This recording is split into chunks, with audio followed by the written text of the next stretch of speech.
reflect their own identities and experiences. Values definition, new symbols, musical anthems, artistic expression, literature. This is an example of a flourishing recovery culture outside the identities of individual fellowships. Recovery school movement, we talked about. Is there anything I want to reference? Anybody know what two things that distinguish recovery schools? Exceptionally high recovery rates.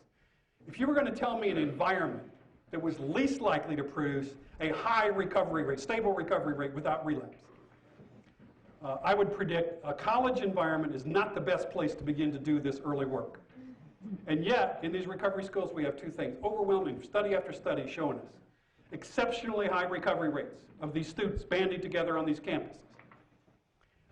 Secondly, is very high academic achievement, and I might add a third, and the third is this. I walk onto a Texas Tech University campus on a Wednesday night to an open 12-step meeting. There are 200 students there.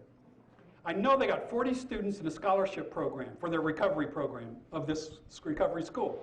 So I'm thinking, who in the hell are the rest of these people? And I'm asking, who are all these people?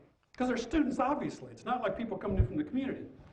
And they said, well, it's really interesting because right now, one student a week from the larger community enters recovery through their contact with our recovery students on campus.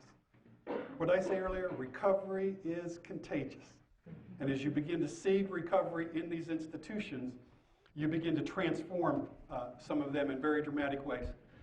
Grassroots recovery community organizations, recovery home movement we talked about, recovery industries we talked about, recovery ministries in churches. We even have recovery churches where the entire identity of the church is as a recovery church. Until pretty soon people who aren't in recovery start fighting to get into it, which is a very interesting kind of phenomenon. Cultural development between and within. And again, we have these kind of characters. I want to just give you some images. These are images from this larger cultural development and these new institutions that are coming. Drug testing today, hold it, right? And student recovery schools. Recovery within faith communities. Again, I'm amazed at what's going on in terms of some of the recovery ministries. This is one of my all-time favorite signs. This is a woman by the name of Susan Rook coined this, and it's come out of the Missouri Recovery Network. By our silence, we have let others define us. And what, in essence, the movement has said is addiction is unbelievably visible in this culture, and its devastation is unbelievably visible.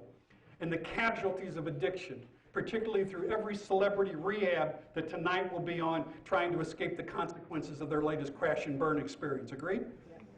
The second they move into stable recovery,